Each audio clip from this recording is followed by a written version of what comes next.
Surrounding the attack, what was Esteban Santiago's mental state? Could the Iraqi war veteran have been suffering from post-traumatic stress disorder?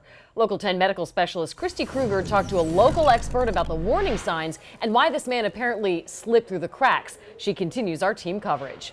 Well, indeed, this afternoon I had a chance to speak with a former chief psychiatrist for the federal prison system right here in Miami, who also happens to be a member of the U.S. Army Reserves and a veteran herself of both Operation Iraqi and Enduring Freedom. She is very familiar with post-traumatic stress disorder and believes in this case much more may have been going on in the suspect's troubled mind.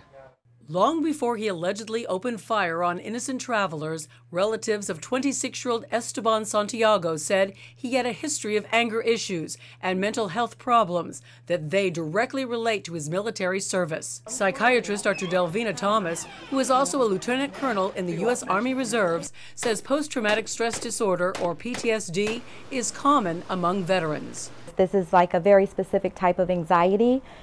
Someone feels fear, helplessness after that exposure. They sometimes relive it either in their dreams or during flashbacks which occur during the day. It's estimated that up to 20% of Iraqi war veterans suffer from PTSD.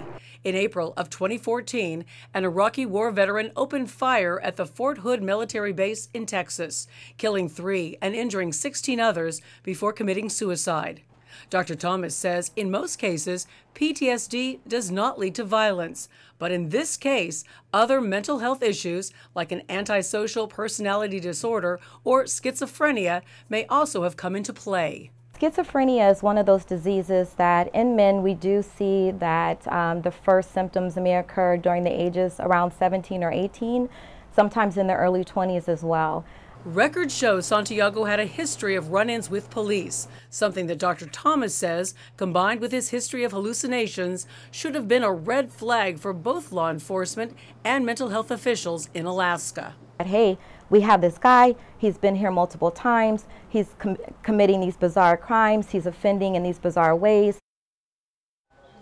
Now, Dr. Thomas, who worked for 7 years with the federal prison system, explained to me that right here in Florida, we do have some certain laws in place that make it easier for officers to take suspects in for mental health evaluation and treatment, especially those with whom they've had violent confrontations. She says it's that kind of communication between law enforcement and mental health officials that's vital. That's what helps keep people like this man, Santiago, from perhaps falling through the cracks. Back to you.